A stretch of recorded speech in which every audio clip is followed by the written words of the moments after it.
disconnection, unsure,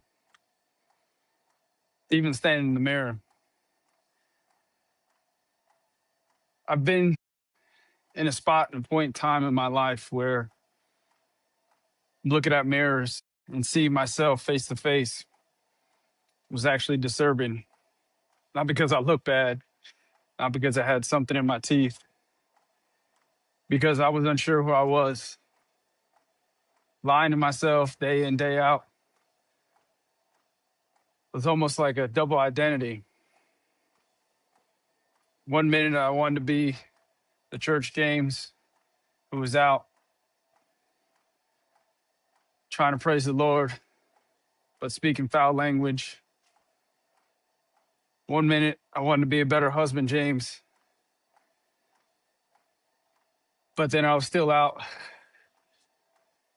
talking and chatting and lusting and speaking in ways I shouldn't be speaking.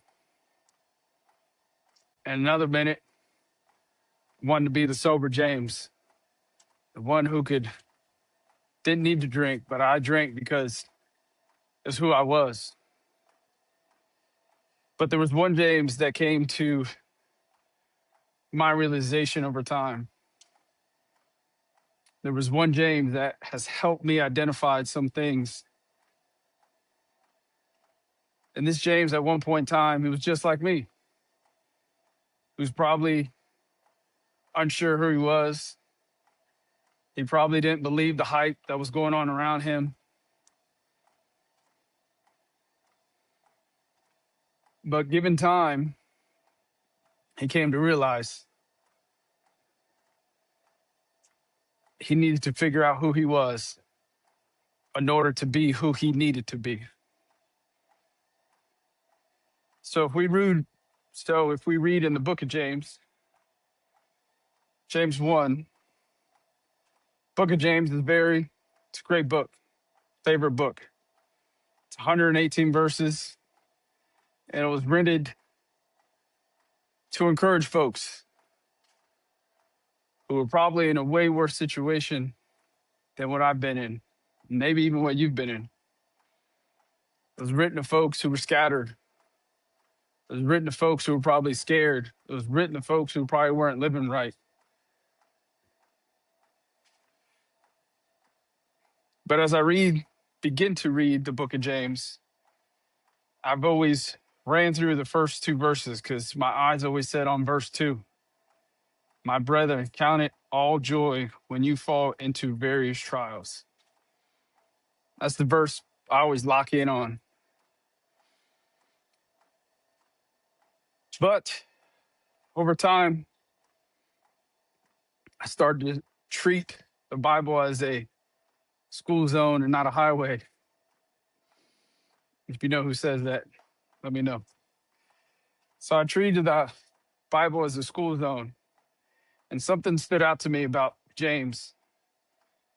Something stood out to me about and related to the vision, what I have as my 5 pillars. My first one is vision, knowing what you want to become and seeing that. Well, James gives a great example of who he was.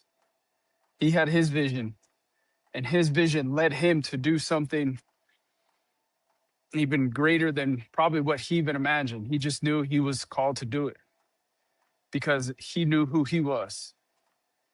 So as you read James 1 says, James, a bond servant of God. See, he knew he was a bond servant, something that wasn't unbreakable. He knew who he was. He knew who he served. I think that realization has really helped me with my vision. I know I want to be a better father. I know I want to be a better husband. I know I want to be a better leader. I know I want to be a better example. Better than I was yesterday, I want to be better today.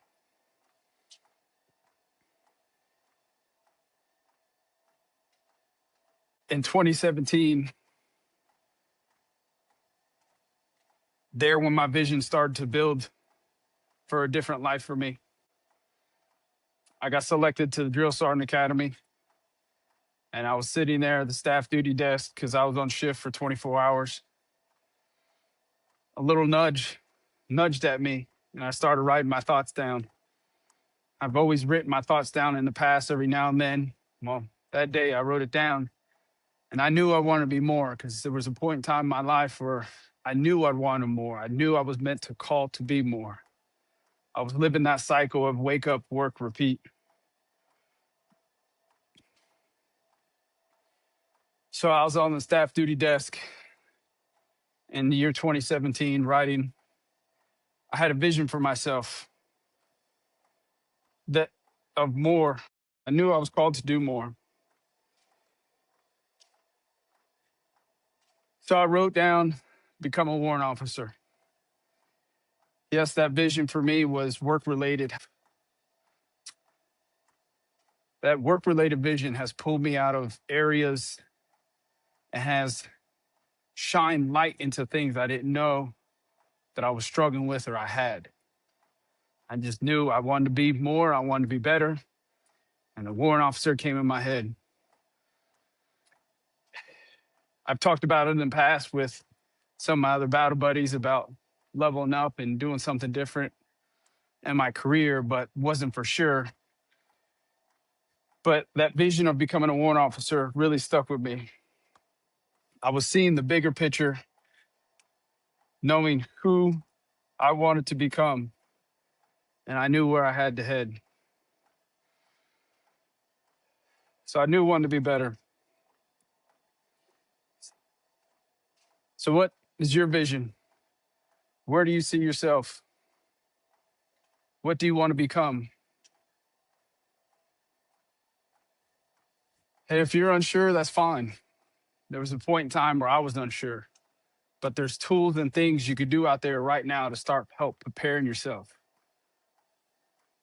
One, I encourage you to pray. I encourage you to be active in your faith, even though when you might not feel like you can't hear from God or you're just unsure, promise he's there. He's working in your life. It tells us in Romans 8:28 that all things work.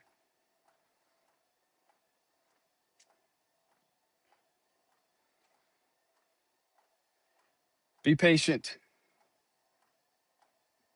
I used to write things down, start noticing the things you do like, start noticing things you don't like. And what I mean by that,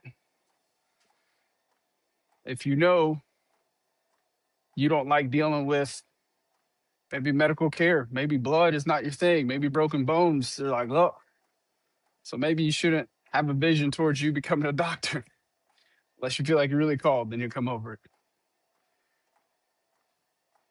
But I say to you, start thinking about it, put thought into it, be intentional with your time.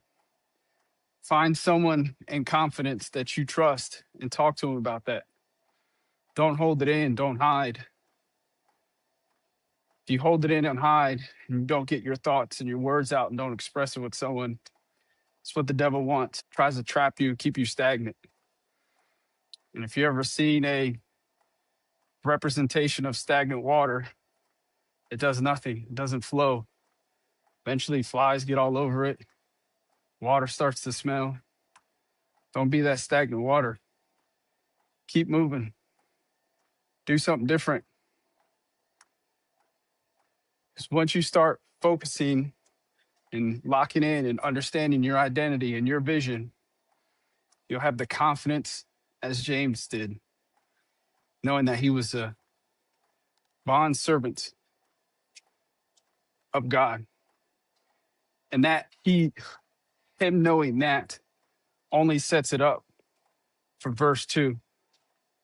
It prepared him to consider his trials of hard times joy because he knew who he was and what he was rooted into.